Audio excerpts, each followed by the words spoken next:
Hello, this is RICKY, the YouTube Tech Guy. Hey guys, so today we are reviewing something special, and that is the Lenovo Explorer. Now, if you can probably tell, this is a virtual reality headset. However, this is a mixed reality headset, and I really wanted to see what the difference was between one of these and say something like a HTC Vive or an Oculus Rift. And overall with this one, I have to say I have mixed responses. So one's, how about the overall experience of gameplay? Overall, I really like it. So it's very simply just put it on. You enter into a home like a lot of these virtual reality headsets do.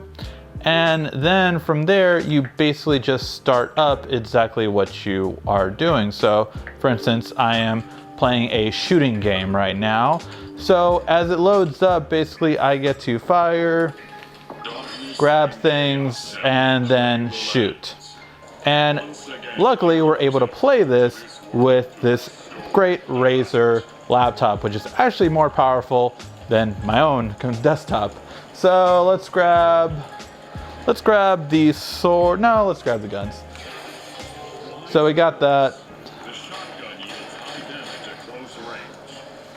And basically with this whole experience, you can kind of charge up and then get a headshot or shoot up close with the shotgun.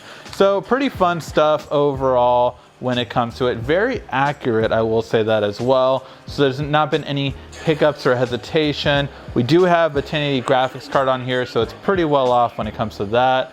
But overall, just very simple and easygoing experience.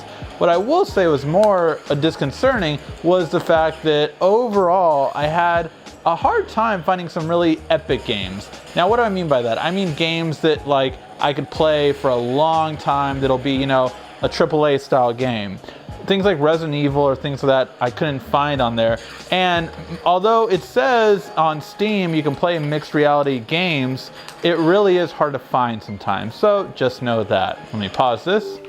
Overall, it was an interesting experience trying to find games because the Steam store should work with mixed reality games, but it seems like Microsoft is really making you buy it from their store, which I did for this game specifically and 3 others that I tested out.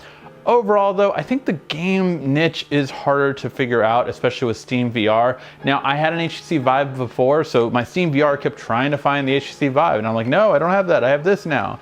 And it was just hard to set up everything and pair everything.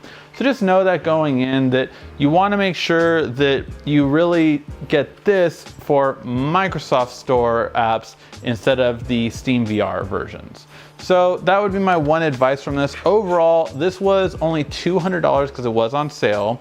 Normally $400. For $400, I think it's not as good as other VR systems. I think they're just, it's not priced as well. I would more so get like a PlayStation VR or something along those lines. But for $200, it's pretty hard to argue this isn't a great buy. So maybe when it's on sale, I would recommend getting a mixed reality headset, but not for a $300 to $400 price point. I think it's a little bit much. Let me know what you guys think in the comment section down below. Thank you as always for watching. This has been RICKY, the YouTube Tech Guy. Thank you for watching our video. If you liked it, why don't you go ahead and subscribe up there. Make sure you follow us on social media right here.